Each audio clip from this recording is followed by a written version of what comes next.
Compressor बोलते हैं क्योंकि एयर को ही कंप्रेस किया जा सकता है, लिक्विड जैसे ऑयल वाटर यह कंप्रेस नहीं होते हैं। रिसिप्रोकेटिंग कंप्रेसर की हेल्प से कंप्रेसर के बेसिक्स को समझने की कोशिश करते हैं। यहाँ पर एक मोटर होती है जो पिस्टन की क्रैंक शाफ्ट से जुड़ी रहती है और पिस्टन मोटर के रोटेटिंग मोशन को लीनियर मोशन में बदल देता है। जब पिस्टन नीचे की तरफ आएगा तो यह अपने सिलेंडर के अंदर एटमॉस्फेयर के प्रेशर से कम प्रेशर क्रिएट कर देता है, जिससे इनलेट वाल्व ओपन होगा और बाहर की एयर इजीली पिस्टन के सिलेंडर में आ जाती है और उसके बाद इनलेट वाल्व बंद हो जाता है। कहने का मतलब धोखे से एयर को अंदर लाया जाता है। अब जब पिस्टन ऊपर जाएगा तो एयर का वॉल्यूम कम हो जाएगा और एयर कंप्रेस होने लगेगी। जितना हमको प्रेशर चाहिए उतनी जब एयर कंप्रेस हो जाती है तो आउटलेट वाल्व ओपन होता है और एयर को टैंक में स्टोर कर लिया जाता है। अब यह एक बहुत बेसिक प्रोसेस है, लेकिन यहाँ पर कुछ चैलेंजेस भी आते हैं। जब एयर कंप्रेस होती है तो उसका टेम्परेचर इंक्रीज होने लगता है और पिस्टन रेगुलरली अप डाउन कर रहा है तो फ्रिक्शन की वजह से पिस्टन का और सिलेंडर का भी टेम्परेचर इंक्रीज होने लगेगा।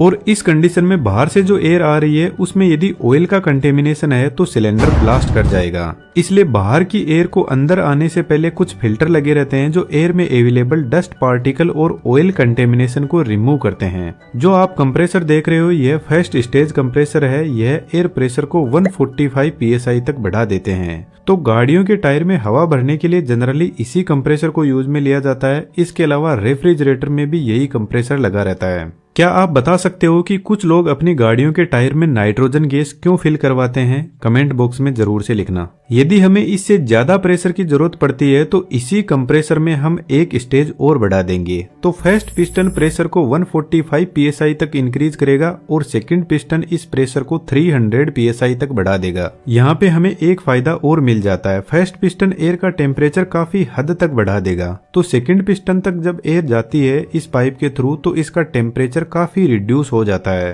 तो यह एयर और ज्यादा कंप्रेस होने के लिए तैयार हो जाती है।